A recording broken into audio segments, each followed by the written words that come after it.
a happy Tuesday to you, and welcome to Wake Up Wenatchee Valley for this final day of January already, 2023. Eric Granstrom filling in for Dan Kuntz. Dan's on vacation.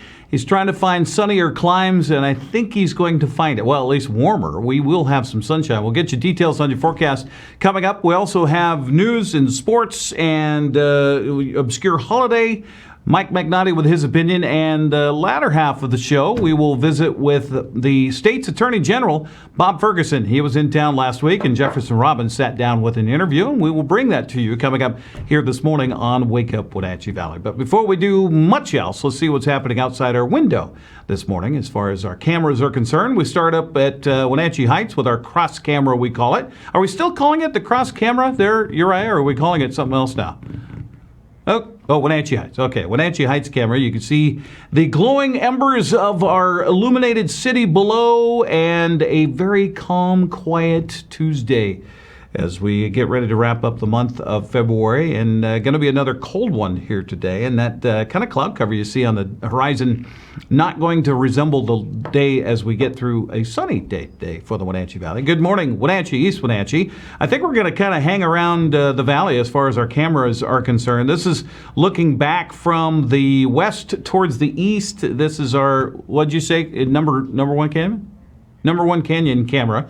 So you're looking across, I think the light path you see there across the screen is basically Sunset Highway, looking over towards East Wenatchee. And a good morning to our friends to the east. Camera 3 will take us to downtown Wenatchee. And that's atop the Cascadian, looking down Wenatchee Avenue. Not a lot of traffic this morning. Not much going on here at 7:03 on this Tuesday of the work week. Good morning and welcome, Wenatchee. And that's kind of cool. You can kind of see the cross up in the upper right-hand corner there, talking about that cross camera. Camera 4 will go up to Omi Gardens, I think. Yep. Not a lot to see. Oh, you can start to see a little bit of daylight off to our eastern horizon. But a sleepy Tuesday morning as far as our cross cameras and all of our cameras are concerned, thanks to Sky-Fi Wireless Network for the view this morning from Localtel down upon our valley. Now, as far as the weather is concerned, well, we do have a change coming as we look ahead towards the rest of the week. Here's your Tuesday weather across eastern Washington. Periods of clouds, maybe some snow flurries if you head further to the east of us. A little bit warmer as we start to warm up here in the next few days. Now, as we get to the end of the weekend, towards the weekend, especially if you're traveling in the mountain passes, it's going to get ugly by the end of the week and into next week. And with a warm up, we're going to see some rain and maybe even some lowland flooding. We'll talk about that as we get towards the weekend. Now, as far as our weather forecast is concerned, let's take a look at that. It's brought to you by Apple Valley Honda. Thanks to Apple Valley Honda for helping us check the weather. And here we go. Some clouds early today, some sunshine later on. 27 our high today. We'll see lows down in the teens again tonight, but that might be, we'll cross our fingers, maybe the last teens we'll see for 2023. I don't know. We'll see cloudy skies tomorrow, a high of 30 as we start to warm up through the rest of the week. 21, the overnight low tomorrow night. Thursday, we'll see clouds and 32. Not much in the form of any precipitation until we get towards the weekend. Maybe Friday night, some rain or snow possible. They say maybe a few snowflakes on Friday morning, but that'll warm up to 36 in the afternoon on Friday. Saturday's forecast, a good chance of probably more rain than snow, well, depending on your elevation. 38 for the high on Saturday. Sunday's forecast, more clouds and a possible chance of showers with 39. Look at that. Monday, warming up to about 42 degrees. We got up to 20, let's see, what did we get? 25 for the high yesterday for the Wenatchee Valley, 9 the overnight low. No precipitation. We're at 1.38 inches of precip for the year so far, now that we're 31 days into it. Our normal high for the day, by the way, we're looking at 27 today. Normally we're about 37 this time of year. 26 is normally the nighttime low, so you can see we're quite a bit cooler than normal. The record high was set on this date in 1971 of 60 degrees Record low temperature was in 1996 of -9. So don't complain about 18 or the 9 degrees we saw yesterday. Sunrise this morning will be officially at 7:28. Sun will set tonight at 5:01. We're gaining about 3 minutes of daylight per day. The sunrise tomorrow morning at 7:27. Sun will set tomorrow night at 5:03. That's a look at your forecast. Currently, we are at 18 degrees in downtown Wenatchee, outside the studios of the lovely NCW Life Channel. Again, filling in for Dan, I'm Eric, and we will take a break and come back and get you your latest local news coming up, sports news as well, and some interesting things that happened on this day in history. It's all to come here on Wake Up Wenatchee Valley.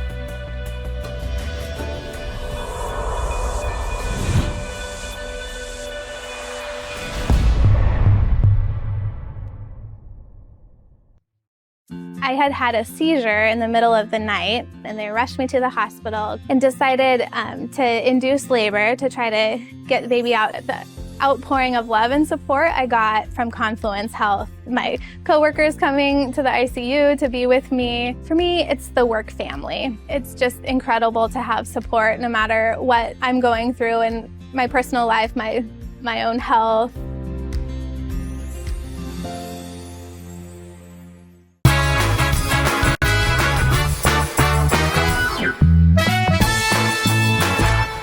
7 minutes past the hour here on Wake Up Wenatchee Valley for this final day of January, the 31st, 2023. Eric filling in for Dan on Wake Up Wenatchee Valley. We're at 18 downtown. I should mention the pass is real quick, in pretty good shape, bare and dry at Stevens Pass. Blewett is bare with frost and ice and some traction tire advisory. Also a traction advisory at Stevens Pass, Snoqualmie Pass, bare and dry this morning. As far as your latest local news, commissioners for the Chelan-Douglas Regional Port Authority are headed to the other Washington this week. The port says a quorum of its board members will be in Washington, D.C. starting yesterday, meeting the elected representatives, including Congress members Kim Schreier and Dan Newhouse. They're also scheduled to confer with staff members for Senators Patty Murray and Maria Cantwell, as well as meeting with the lobbying firm Elevate, which just began representing clients in Washington state. The visit is set to last through Wednesday.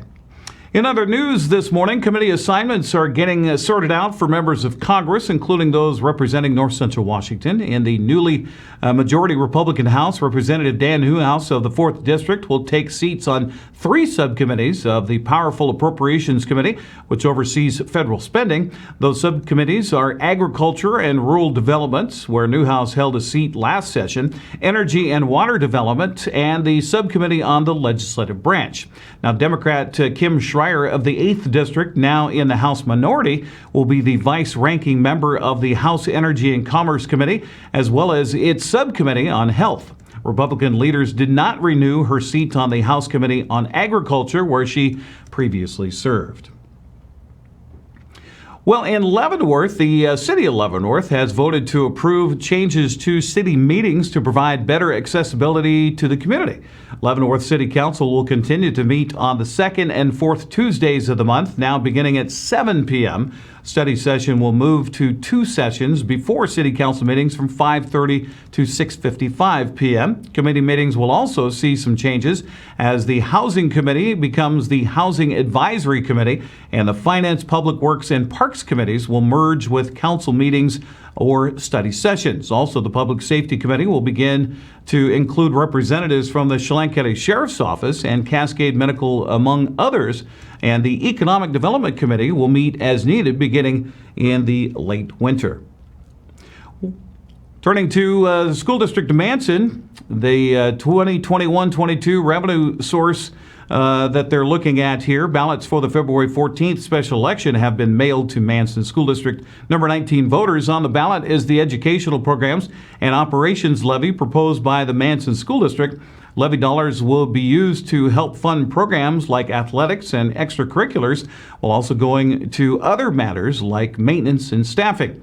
The total levy proposal is $3.8 million over 2 years, and the estimated tax rate is $1, make that $1.11 per thousand of assessed property value in 2024 and $1.04 in 2025. Ballots must be postmarked or deposited into an office official drop box by 8 o'clock on February the 14th. The Cascade High School Principal Hiring Committee announced their recommendation on Friday. Rudy Hoya, who was serving as the interim principal of Cascade High School, will be fill in the position. Hoya is also the principal of Kodiak Virtual Academy and the truancy board of directors for Cascade School District. His educational background includes a bachelor's degree in secondary mathematics education from Central Washington University, a master's in teacher leadership from Walden University, and a principal certificate from Washington State University. Hoya previously served as assistant principal at CHS from 2017 to 2022 and as dean of students at Wenatchee High School, where he was also a math teacher. Congratulations to him. Well, the Wenatchee Metropolitan Statistical Area, or MSA, the average annual unemployment rate fell from 5.4% to 4.7% between 2021 and 2022. Year-over-year monthly rates had dropped for 19 consecutive months. That's April 2021 through October 2022, before rising slightly in November and in December of last year. As far as the Wenatchee MSA's economy added 2,000 non-farm jobs during 2022, a 4.3% upturn.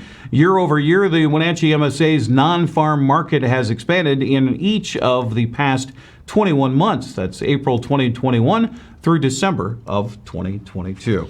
Again, coming up this morning on Wake Up Wenatchee Valley, the State Attorney General Bob Ferguson was in Wenatchee last week. We will have him coming up on our program here this morning on Wake Up Wenatchee Valley with Jefferson Robbins, so stay tuned for that. We also have more local news coming up tonight with Grant Olson, who has a preview. Grant? Good morning, Eric. Coming up tonight on the NCW Life Evening News, we will have more with Washington Attorney General Bob Ferguson. Another cold day expected today before our temperatures begin to moderate by Wednesday. I'll have all the details in your complete North Central Washington weather forecast. And in sports, Eric will let you know what's on tap in tonight's area high school sports action. That and all the day's news stories coming your way tonight at 5, 6, and 10 on the NCW Life Evening News. We hope to see you then. Eric? Thank you much. And in the meantime, if you want to reach out to us and let us know what's happening in your neighborhood, you can do so with various options. You can email us directly, news@ncwlife.com. You can also dial us on the phone at 888-6295. That's 888-NCWL. You can also head to our website at ncwlife.com to look at the stories we talk about, or if you need to contact us, you can do so there through the contact page on our website. It is 13 minutes past the hour. We'll take a break, come back. Sports news comes your way next here on Wake Up Wenatchee Valley.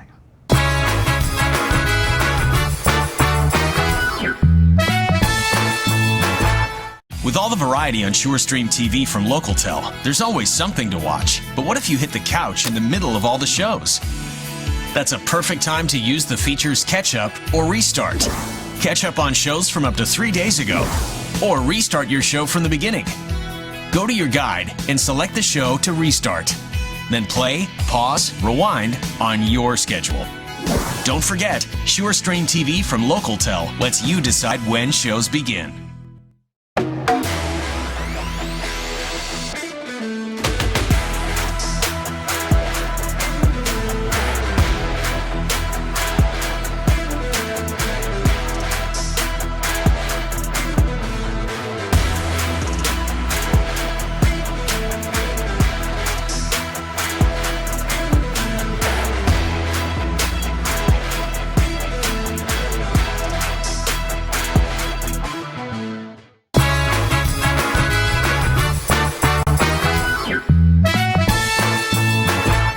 14 minutes past the hour here on Wake Up Wenatchee Valley. Looking at some sunshine today. High temperatures still a lot cooler than normal. 27 for the expected high today. We're at 18 outside our studios here in downtown Wenatchee. Eric Granstrom filling in for Dan Kuntz on Wake Up Wenatchee Valley with sports. We'll start things off with the Les Schwab Prep scoreboard from last night. Yeah, we had some Monday basketball. Waterville Mansfield topped Cascade Christian in girls play 49-7. That's correct. That is the final. Also Bridgeport down Oroville 57-45. The lone boys score for Monday had Waterville Mansfield beating Cascade Christian by a final of 61-16. Very busy schedule for today, and that's probably why they had to play some games yesterday to have officials for it. On the girls' schedule today, Chelan hosts Omak at 5:15. The 6 o'clock games have Ephrata at Grandview. Bridgeport visits Manson. Brewster hosts Okanagan. And Tonascott's at Lake Roosevelt. Liberty Bell hosts Oroville tonight at 6:30. Other girls play at 6. It's Moses Lake Christian and Riverside Christian. The Pateros girls are hosting Cascade Christian. Eniats at Soap Lake and Waterville Mansfield on the road at Wilson Creek. Boys' schedule going to look very similar, but later. 7:15 for the start time for Cashmere visiting Cascade, while Chelan is hosting Omak. The 7:30 games have Ephrata at Grandview. Brewster's hosting Okanagan. Tonascott's at Lake Roosevelt. Manson hosts Bridgeport, and Oroville is at Liberty Bell. Also on tap at 7:30 tonight, it's Moses Lake Christian and Riverside Christian. Pateros hosts Cascade Christian. Eniat visits Soap Lake. Wilson Creek is hosting Waterville Mansfield. Now, as the season winds down for local high school basketball teams, it's a good time to look at the standings to see how things are stacking up as we get ready for the district tournaments. We'll start with the big schools. Davis is running away with the Big Nine Boys League season. They're 8-1, while Sunnyside, Eastmont, and West Valley are all within a half game of one another. Top two teams get a bye into the district tournament, with the next four teams facing a play-in game here in a couple of weeks. On the girls' side, Davis and Sunnyside are head and shoulders above the rest in the Big Nine Girls League play. Eisenhower, Moses Lake, Eastmont, and West Valley are all vying for the next four spots to host play-in games for the district tournament. Quincy has already wrapped up the Caribou Trail League boys title with a 9-2 mark. Omak and Chelan are battling for second, with the Pioneers a half game ahead. Cashmere has won yet another CTL girls title with its current record at 7-1. Omak is clearly second at 6-2. Turning to the smaller schools, Central Washington 2B Boys League chase is coming right down to the wire between Lake Roosevelt, Liberty Bell, and Brewster. Tonight's games will have a big impact on that league title. For the girls in this Central Washington 2B, Okanagan is the clear favorite, with Brewster and Lake Roosevelt battling for second, although the Bulldogs showed they could be beaten, falling for the first time this season in a non-league game last Saturday to Cashmere. For the 1B boys, Moses Lake Christian's having an incredible season with a perfect league record. They're 14-2 overall. Eniat and Riverside Christian are battling for second in that conference. Moses Lake Christian girls also having a fantastic season, currently ranked second in the RPI in the state. They're 14-0 on the season. Waterville Mansfield and Pateros battling for second in that league. Finally, we have a feel-good story from the Seattle Kraken. After being diagnosed with T-cell acute lymphoblastic leukemia, Jackson Bobuth began the long, arduous road to remission. 2 years later, Make-A-Wish reached out to the Kraken to fulfill Jackson's wish to become a Seattle Kraken.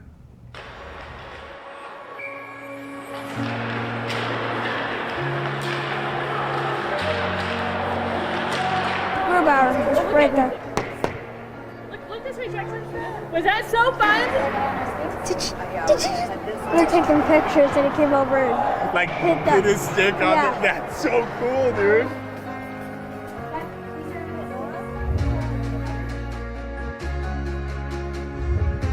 What's up, buddy? How are you? good. Good. Let's get you in some gear. We need a goalie out there. Driggs, am I doing it right? I mean, you're the pro. It's Not pretty with, good to not me. with the goalie skates, I'm No, not. no, I think you're doing a good job. And then on the front. How's that fit? Oh, yeah. All right. He's a pro. I think he's better than I was at his age, so I think he's got a good chance. Jackson! Jackson! Jackson! Jackson! Jackson on 3. 1, 2, 3. Jackson! So, you know, before they go to the game, before they get dressed up in their gear, Jack, they come dressed real nice, like in suit and tie. So we got to get you looking dapper. Don't get this on camera, man. They don't know this. Definitely They're going to show the whole thing tomorrow night in front of Okay, we might be getting somewhere. I think we're getting somewhere. Dad, what do you think? Oh, dude, yes. Yes. Love it. National Hockey League standard players contract, so you're gonna sign right here on that line, all right? My name? Your name, yep. Sign it good, Jackson. All right, and I will sign mine. Welcome to the Seattle Kraken. There he is. There you go, buddy. Like a goalie. Starting at forward, Tovey. Also starting at forward, Gordy. Also starting at forward, Borky. On defense, Dunn. Also on defense, Larson. At goal, Jones. Here's tonight's Kraken starting lineup. Making his Kraken debut from Make-A-Wish, number 32, Jackson Boba. Near side, Larson across, Granstrom, score! That's 2 for number 22. And the first star of tonight's game signed a one-day contract earlier this afternoon. Number 32, Jackson! Who's got the hat here? I think we got to give this to Jackson.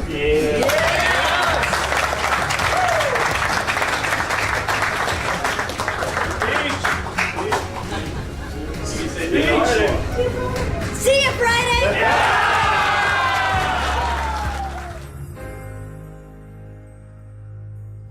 Now that is some pretty good stuff right there. It's about 22 minutes past the hour here on Wake Up Wenatchee Valley. Before we go any further, before we get to the obscure holiday and this day in history and birthdays and all that kind of stuff, I like to do something. Now, this is me. Dan doesn't do this. This is something I like to do. Grab your cup of joe, whatever you're drinking this morning, and let's have a morning slurp together because I don't think you can really officially start any day until you have your morning slurp. So here we go. Here's to you, a morning slurp together.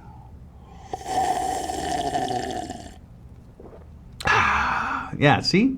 Yeah, now we're set. Do a few more of those throughout your morning. Do a little stretching. We're ready to go for Tuesday. Where did January go, by the way?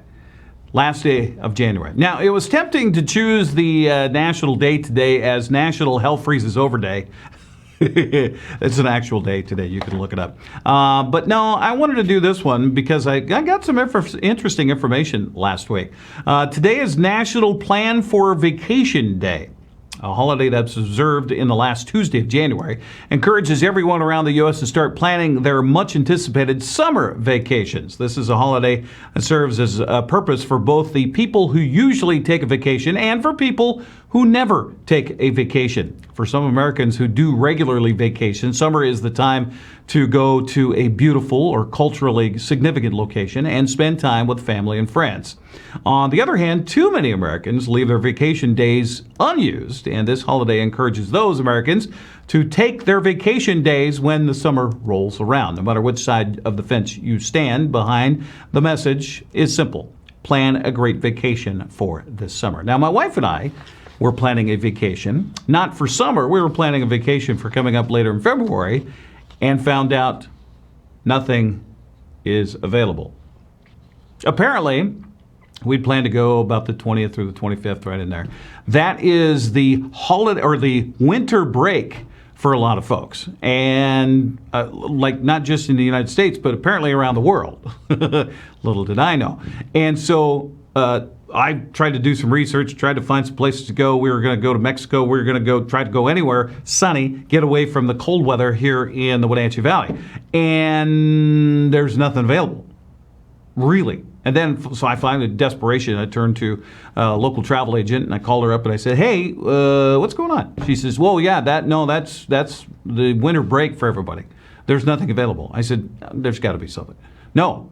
Clear up and down the west coast of the United States, of Mexico, of South America, nothing. Hawaii, hardly anything. And travel is expensive. Everything's all jacked up. They don't have enough pilots. And so this National Plan a Vacation Day today be a good idea to jump on it now if you want to do something in the summer, because who knows what's going to be available by then. I know about 3 weeks from now I'll be on vacation, but probably sitting in my living room in East Wenatchee.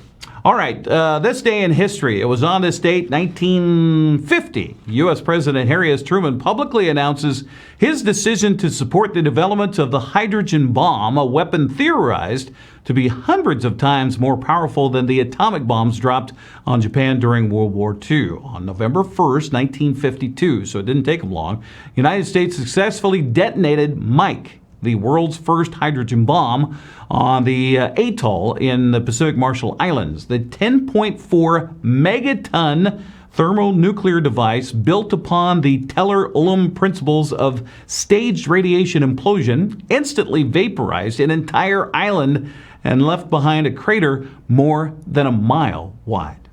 3, 2, 1, T0. The ball of fire is 3 miles across as it shatters both land and sea. The shockwave races 35 miles and reaches the control ship with force enough to jar the solidly mounted camera.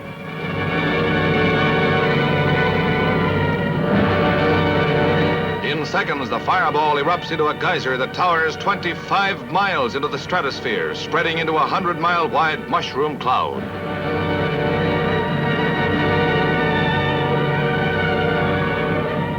Rising with the cloud are millions of cubic feet of radioactive ash, a virulent byproduct of the fusion bomb that will shower down over the area in approximately 1 hour. Helicopters have a narrow margin of safety to flit across the blast zone and report back. Still unknown is the effect of the explosion on the atoll. 2-6 approaching ground zero. Coming up on Bogon.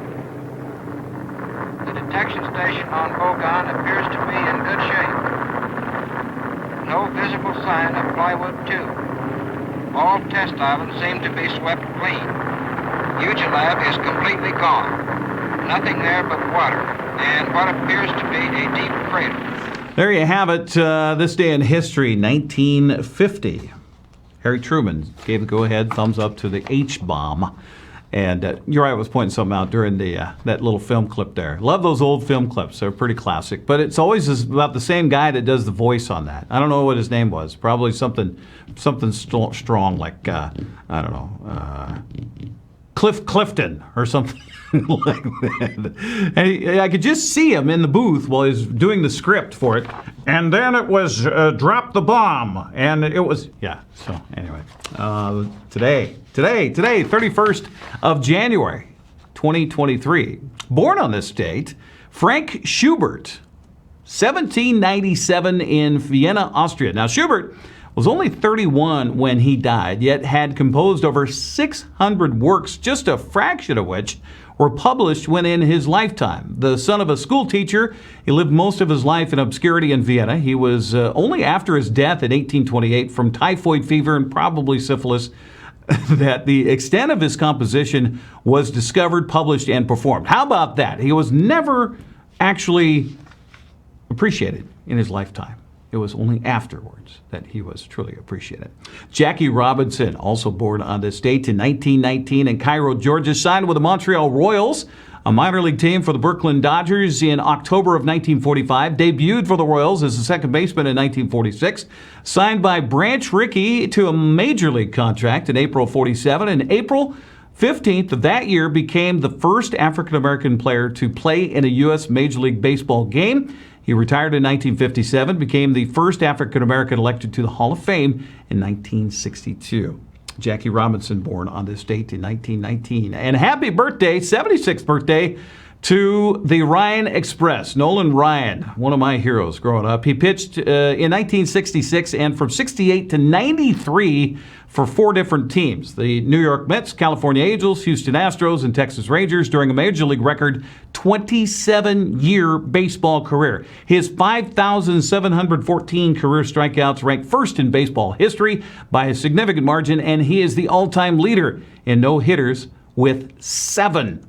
How about that, Nolan Ryan? You know, I got a chance to see Nolan Ryan. Unfortunately, it was his last game. Had a big promotion in the Kingdome, Mariners. It was he was with Houston Rangers, or Texas Rangers at that time, and he came to town, and it was this big promotion. You know, somebody throws a no-hitter, you get tickets to the next game, something like that.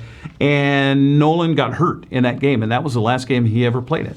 And so, unfortunately, I got to see his very last game in the Kingdome. And 1993, I think that's when it was, when he finally had to hang it up. But man, what a career for Nolan Ryan.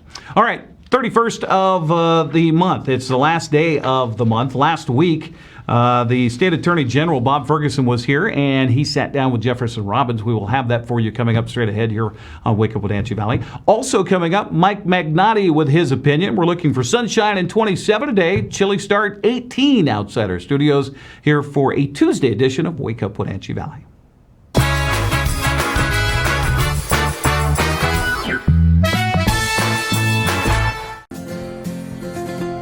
At Local Myth Pizza, we believe in real food, freshly prepared with only premium ingredients. Our cheeses are imported from Italy. Our sauces, dressings, and even our sausages are made in-house fresh daily. Featuring Northwest craft beers and 30 Chelan Valley wines and ciders. Family fun and amazing food. Eat local, drink local, and be local at Local Myth Pizza. Come see why Sunset Magazine says you can't beat Local Myth Pizza. I had a seizure in the middle of the night, and they rushed me to the hospital and decided to induce labor to try to get the baby out. The outpouring of love and support I got from Confluence Health. My coworkers coming to the ICU to be with me. For me, it's the work family. It's just incredible to have support no matter what I'm going through in my personal life, my own health. This could be the view out of your office window. North Central Washington is probably one of the most beautiful places to live, and you get to experience it all as a transit operator. Link Transit coach operators enjoy full family benefits, paid CDL training, a state-of-the-art fleet, and the satisfaction of being part of a progressive, community-minded team. We have a lot of fun with each other. I mean, it's a good group of people. We're all kind of like a family. If you like this view, Link has a seat for you. The next operator training starts soon. Apply today at linktransit.com.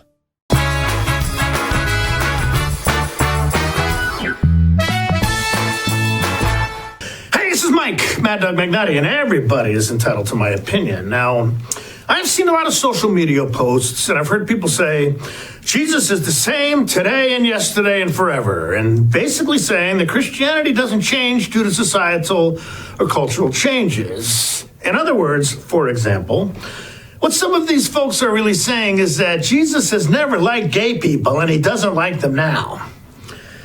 Well, I agree that Jesus is the same and doesn't change, but what needs to change is any of these churchy attitudes that denies that God's grace and reconciliation are available to everyone regardless of who they are, even if some current evangelical folks don't like some of them. This is Mike, Mad Dog Magnotti, and that's my opinion.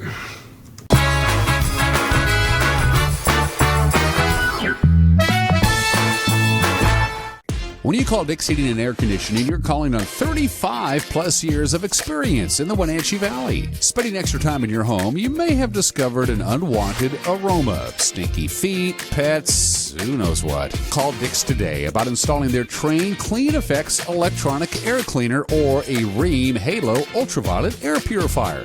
Either way, the air quality in your home will be improved. Proudly servicing all of North Central Washington, call 884-6444 today. Hi folks, welcome to Save Mart. How can we help you today?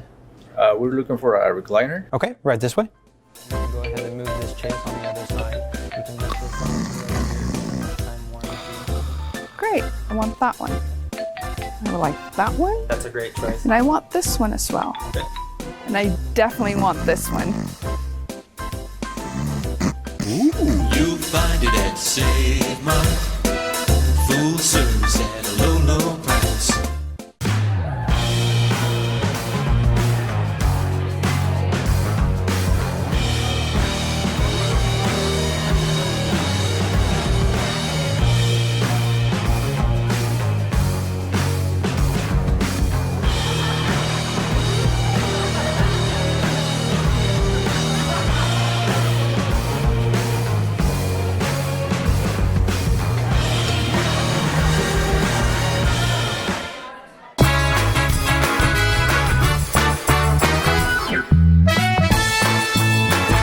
Thirty-five minutes past the hour here on Wake Up Wenatchee Valley, looking at some sunshine later today, a few clouds this morning, and 27 for our high.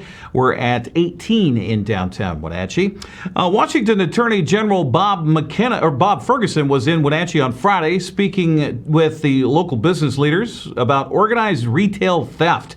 Has become a problem for Washington as theft rings siphoned about $2.7 billion from retailers around the state in 2021 by stealing large volumes of items and reselling them illegally.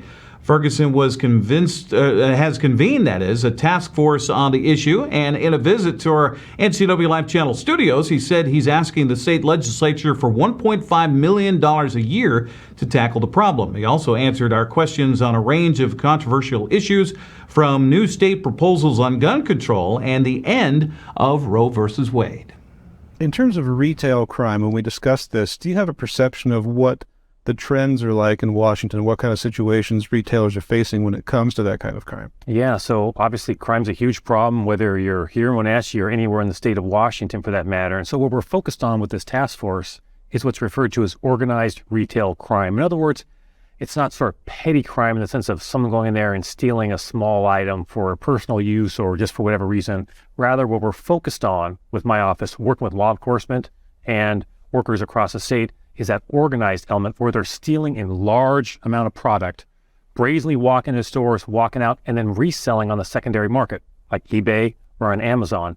And that cost to retailers, to businesses, is massive across the country and here in Washington. So we're trying to use my office because organized retail theft doesn't care if you're in Wenatchee or Seattle or Olympia or Yakima, right? They cross boundaries, so it's helpful to have a statewide focus on this, and that's why we're making proposals to try to address this serious problem. If you're able to get the funding that you're asking for from the legislature and you're able to compile a task force, what's that task force's job? Yeah, so two things are going on. Right now, we've convened a task force that's working with stakeholders all around the state. One thing we're asking for is funding to create a unit in my office that is specifically geared towards addressing organized retail theft. In other words, we would have prosecutors, we'd have investigators, we'd have data analysts. The good news is we have about $2.5 million in the proposed budget. Our job now is, it's a challenge keeping that money in the budget. This is supported by businesses, by workers. They want to see this unit in my office so we can go after those bad guys and start limiting the amount of organized retail theft we're seeing across our state. And the term organized brings to mind kind of a mafia situation. Are we seeing cases where people are making plans, hatching strategies, having partnerships to make these kind of thefts and resale happen? That's exactly what this is all about. So this is not just an individual, right? These are organized crime rings, basically. And it's staggering the amount of money. There's been a case that was recently resolved where someone's been sentenced to 6 years for organized retail theft. And the judge talked about the staggering was the word I think the judge used, the staggering amount of product that had been stolen from this one organized crime ring. So this is a substantial problem in our state. It threatens the safety of workers and customers, and of course has an economic cost for customers. Prices go up when things are stolen, and for businesses. So across the board, it's a big issue. That's why we're getting involved. Well, one form of crime which we don't think of as being crime is violation of electoral politics, campaign laws in the state of Washington. We have some pretty strict law governing the way social media is supposed to work in terms of disclosing its advertisers and disclosing the targeting that they do with those ads. Now, recently you've won judgments against Meta, the parent company of Facebook, which have been in the millions of dollars. But we are talking about companies that are billions of dollars in value. So how, with those deep pockets, how do we keep them honest? How do we make these penalties stick and change behavior? Yeah, and so this is a civil case that we have against Facebook, now known as Meta. And in a nutshell, what it is Washington state law requires that if you have a newspaper, a TV station, and you run political ads, if somebody asks for information about that ad, who paid for it, when it's running, you have to disclose that. That's part of the law in Washington state. Well, your viewers would be shocked to know that Meta, Facebook, was not doing that. They would take the money for the ads, but would not disclose it when Washingtonians wanted that information that they're entitled to. It's maddening. So we brought a lawsuit. The judge issued the maximum penalty. It's tens of millions of dollars. Now, to your point, Meta's a massive company, is at $30 or $40 million. I forget the exact amount. It's a lot. Obviously, that's not going to adversely impact their bottom line too much. All I can say is I've got the tools that I have under state law. We asked for the maximum penalty. We got that. For any company, 30, 40 million bucks is going to get their attention on a certain level. So we want is that penalty, right? That's money that would come back to the state of Washington, but we want them to be following the law. And it's our view that that court judgment, and they're appealing it, if we ultimately succeed, that will compel them to follow the law. I do not believe Meta will flaunt the law in violation of a court order if that's where the judge comes down. So we're confident in our case. That's why we brought it. Sometimes you got to go against these big corporations and beat them in court, and that's what we did this time. Now, the range of penalties is set in state law, as you mentioned. Does that range need to go up, have an higher upper limit when we're talking about companies that, again, do have billions and billions of dollars in assets? You know, it's interesting that, with state law, I'm not a legislator, of course, I'm the Attorney General, but I'm interested in state laws. And one thing I've learned in this area and others is laws are often put in place and they'll issue a statutory penalty for whatever the offense is. Well, what happens is decades go by and suddenly what seemed to be a pretty robust penalty after 30 years, 40 years, or 50 years, if it doesn't move, is minor. And so not just in this instance, but actually Jefferson and many others, I would say the legislature needs to take a look at those penalties that are put in place because the world changes. And sometimes those penalties are not keeping up with even inflation or the reality on the ground of what we see with these huge, huge corporations to deter their unlawful conduct. Well, Attorney General, we couldn't have you on without talking about firearms. Yeah. And talking about some of the restrictions that have been proposed and are moving through the legislature right now. A proposal to limit or eliminate the sale of assault weapons and in the state of Washington. The legislation itself lists 62 different kinds of and brands of firearms whose sale would be outlawed, including all forms of AK-47 as we know them. Some county sheriffs have signed on to a widely circulating letter voicing their opposition to this, and those are the folks, or some of the folks, who I assume would have to enforce this law if it comes into play. What's your response to the argument that we are sheriffs, we enforce the laws, but this law is a step too far? Well, I respect their opinion. When it comes to issues related to the Second Amendment, I support the Second Amendment, but understand that there are strong views on the Second Amendment, not just across our state, but across the country as well. I'm from a family of 7. I can assure you there are different views on the Second Amendment and many other issues within my own family. So I think the key is to respect the differences. That's why we have a legislative process, right? We take our proposal, they're in opposition to it, we present our testimony, and the legislature will ultimately decide. I think it's the right approach to ban the sale of assault weapons. Other states have done that. Courts have upheld those bans on the sale of those weapons, but ultimately it's up to the legislature to decide that. But I guess I look in the face of these mass shootings that we literally see every day. We average in this country more than one mass shooting every single day, and we see them in schools, we see them in public places, and the weapons of choice are the types of weapons you're talking about, along with high-capacity magazines. And speaking as a father of young kids and as an Attorney General, I just feel like, hey, we need to do something. And while I respect the Second Amendment, all of our constitutional rights have some limits. And that's not just me talking, that's Justice Kavanaugh, Justice Alito, the most conservative justice on the Supreme Court, say that the Second Amendment is not unlimited. It doesn't entitle you to any weapon at all. And so where you find that line, hey, maybe some of the county sheriffs and I disagree on where that line is, but that's what the legislature's for, and they've got to make a decision. But it's why I'm advocating a change in our law in that regard.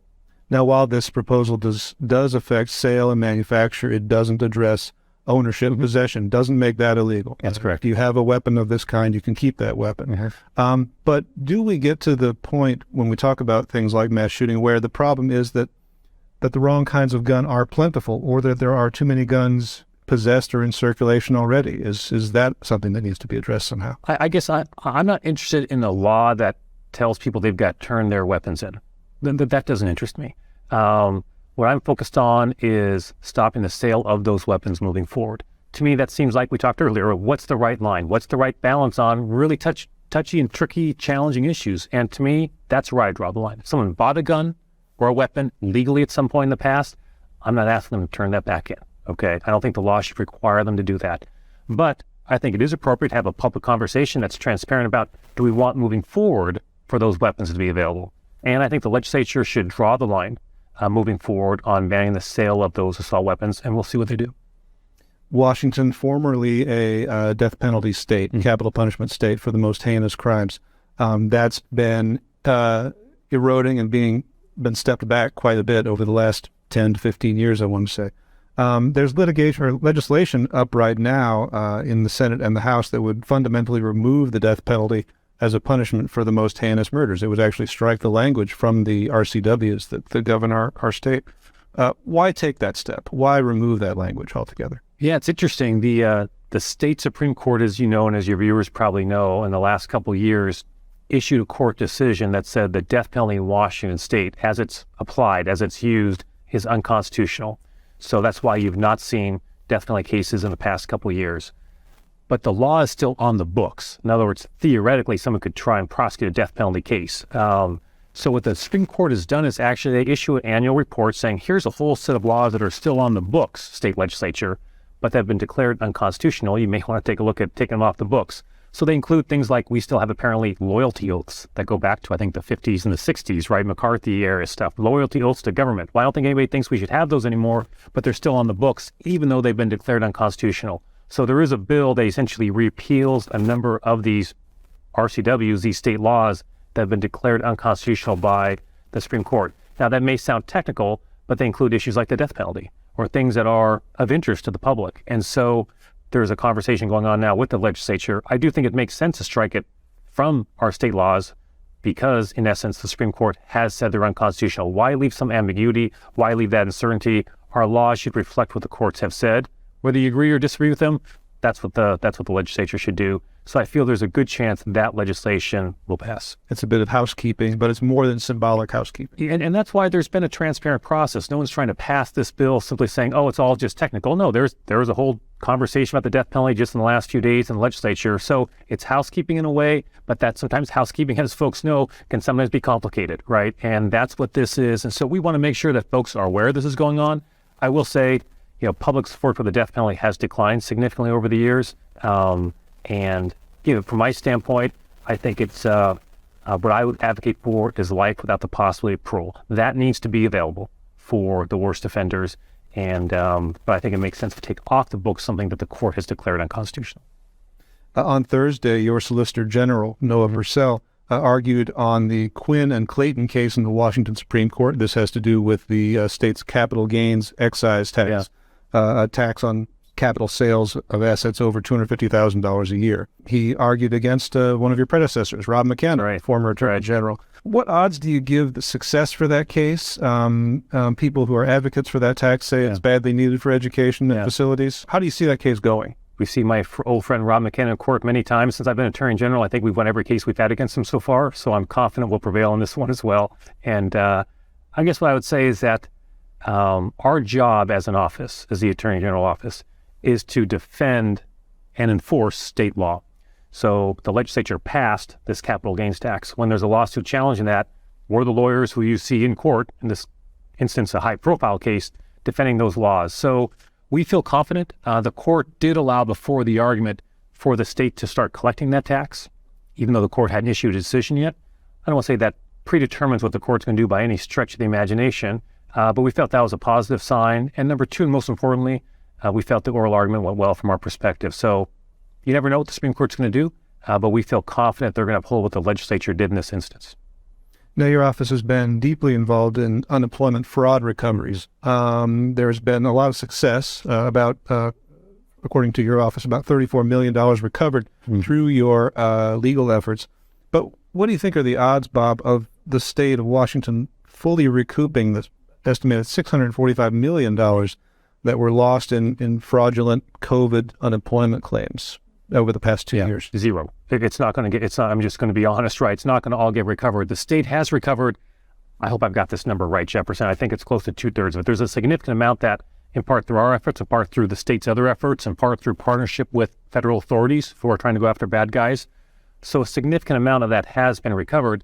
But this is an issue I've spoken with other attorneys general across the country. Many states, as you know, faced similar fraud with their systems. Washington did as well.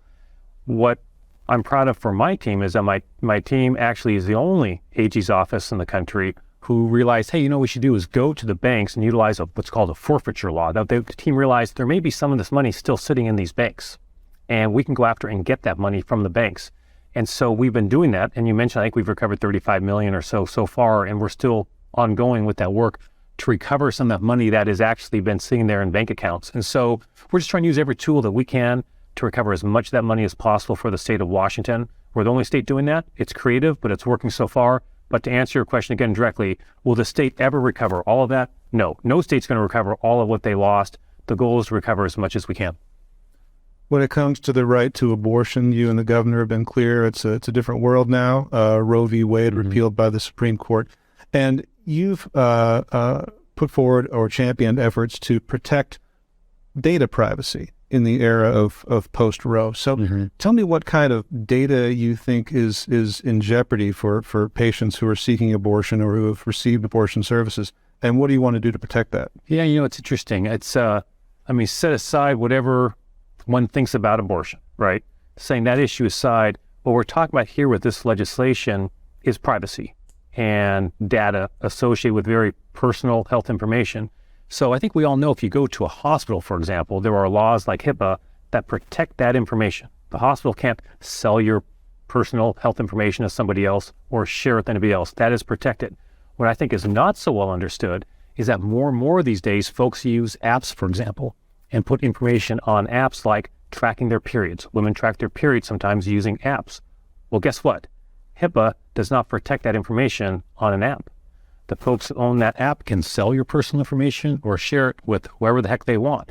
And in this day and age of a post-ops world, there's a lot of sensitivity in particular. There always is sensitivity, but particular sensitivity around that, where we have some states who seek to criminalize women, who seek the full range of reproductive options, for example. So what we're proposing is a bill that essentially, oversimplifying a little bit, but essentially puts protections on that type of information, even when it's outside the healthcare context. So whether you're using an app or a website to protect that information, so that website, that app cannot share or sell your personal health information with somebody else. I think the legislation actually has bipartisan support, which I'm pleased to see, because really it's about that privacy that more and more is in jeopardy in all walks of life for us as Washingtonians, and I'm really interested in protecting that personal information for people. The issue of Indigenous women who are missing or murdered has gotten finally the attention it deserves. And your office has created, I believe, a task force on that purpose. So what resources does your office have now versus what would you be able to gain through this legislation you're forwarding for a task force? Yeah, thanks for raising this issue, because it's an important one. There's an epidemic of, as you mentioned, murdered and missing Indigenous women. It's often referred to as MMIW, is the acronym. And there's been a lot of national attention on this recently. As a state with a large tribal community, Washington is a state that's been particularly impacted by that, of these missing and murdered Indigenous women. And the rates at which these Indigenous women go missing or are murdered is wildly disproportionate than, for example, white women. So it's a real issue. And we are heading up a task force with folks all across the state, and that task force to address this issue. And that task force has made some recommendations. The first top recommendation they've made is the creation of a cold case unit that would be placed in the Office of the Attorney General to actually go and try and solve these cases. And I believe it'd be the first of its kind anywhere in the country. Cold case units are resource intensive, as for obvious reasons, and very few law enforcement offices have them. So we have a request to the legislature to create that cold case unit in my office. We feel confident that bill may pass, and that would give us the tools, the prosecutors, the investigators, the folks we need to try and actually solve some of these cases and either return individuals back home, or if we cannot do that, if someone is murdered, to have accountability for who caused that murder and justice for the family.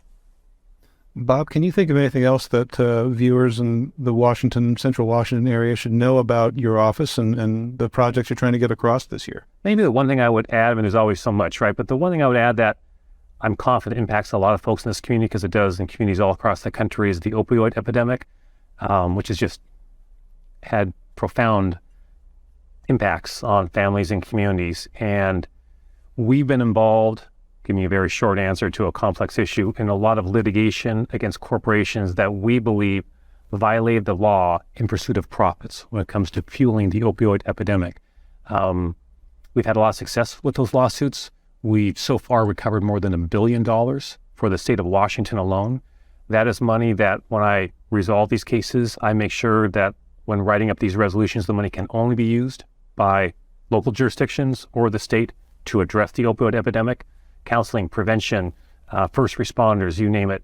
And we have more cases we're bringing, but that $1 billion+ I think can make a difference in saving lives and helping communities grapple with the impacts of this epidemic, which I think we have on average 3 people every day in Washington state who die because of an opioid overdose on average. That's not having to overdose, that's dying because of it. So it's a huge initiative in our office. If you file a lawsuit against a Fortune 50 company and you're asserting you're entitled to hundreds of millions of dollars, you're in for a real challenging litigation. So the team's done fantastic work. And frankly, we've, in some situations, turned down national settlements that all the other AGs have agreed to because I thought, no, that settlement's not enough. We're going to file our own lawsuit. And by going that way, we've actually brought back more than $200 million more to Washington than we would have had I simply signed these national deals. So the team's doing a great job on this on a really, really tough issue. It's a worthy pursuit. It is indeed, yeah. Attorney General Bob Ferguson for the state of Washington. Thanks a lot for joining us today. Thanks, Jefferson. And again, thanks to Jefferson Robbins as well as the State Attorney General Bob Ferguson for joining us here on the NCW Life channel. We will take a break, come back, take a look at that forecast one more time around before we wrap the show up here for a Tuesday. Stay right there.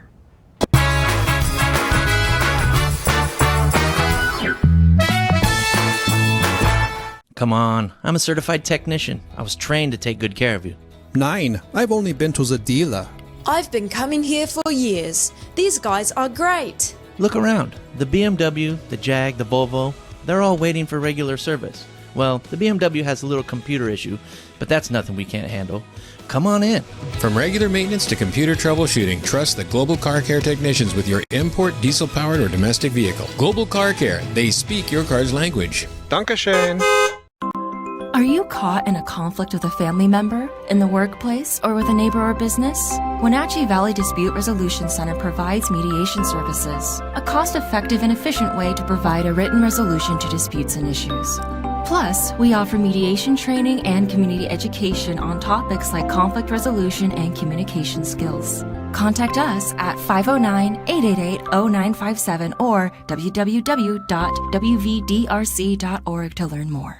1989, I moved here in July. My dad farmed, my brother's still on the family farm. I worked for a dealer in Lewiston, Idaho. I was his general sales manager. My boss goes, I got a guy that may be ready for a store. We made one trip here, and that's how I ended up here. I'd never been here in my life, and I had no friends here. I have nothing, you know. I do now. I have a lot of friends here. I mean, this is my home. I love living here.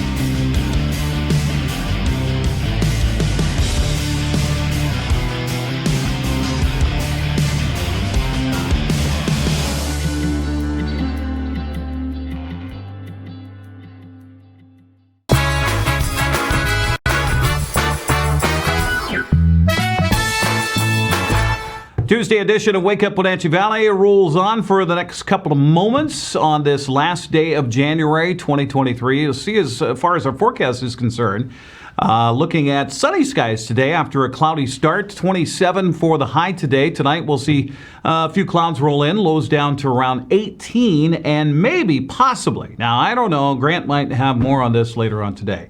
But this teens that we see tonight could be the last teens of 2023. Wouldn't that be something? I know we still have the entire month of February to go, but we'll find out about that. Some clouds tomorrow mixed with a little sunshine. High temperatures around 30 tomorrow night, 21 on Thursday. We'll see 32, 36 on Friday with a chance of some maybe snowflakes in the morning. That'll turn to rain in the afternoon. Saturday's forecast, rain and 38. Look at that. We're warming up by 42 the first part of next week. Nighttime lows right around the freezing mark. We are not normal. Well, talk about yourself, Eric. Not normal for this time of year. We're about 10 degrees cooler on both the daytime highs and the nighttime lows. We saw 9 for the cold overnight yesterday. We got up into the 20s. We're at 18 in downtown Wenatchee. As far as the mountain passes are concerned, they're in pretty good shape. Mostly bare and dry, some frosty and ice in places. There is a traction advisory up at Blewett Pass right now. Again, 18 degrees in downtown Wenatchee here on Tuesday edition of Wake Up Wenatchee Valley. Just a programming note, of course, we had Bob Ferguson in on the show this morning with his interview with Jefferson Robbins. Tomorrow we're going to go from the state attorney general to my dad. It should be interesting. Dad was here a couple of weeks ago to help me with the wrestling coverage on the NCW Live channel. And so I said, hey, why don't you come on by the studio? We'll sit down and do an interview, and I'll air that while I'm filling in for Dan, which will be through the rest of this week and then next week. And then speaking of next week, we'll have all of the top 10 candidates that are vying for the top 3 positions for the Apple Blossom Festival's Royal Court, which a week from Saturday is the pageant presented by Cashmere Valley Bank. So be sure and watch that here on the NCW Live channel. That's going to do it for a Tuesday edition of Wake Up Wenatchee Valley. Thank you very much for tuning in. I'll be back here again tomorrow, and I hope you are as well. Happy Tuesday.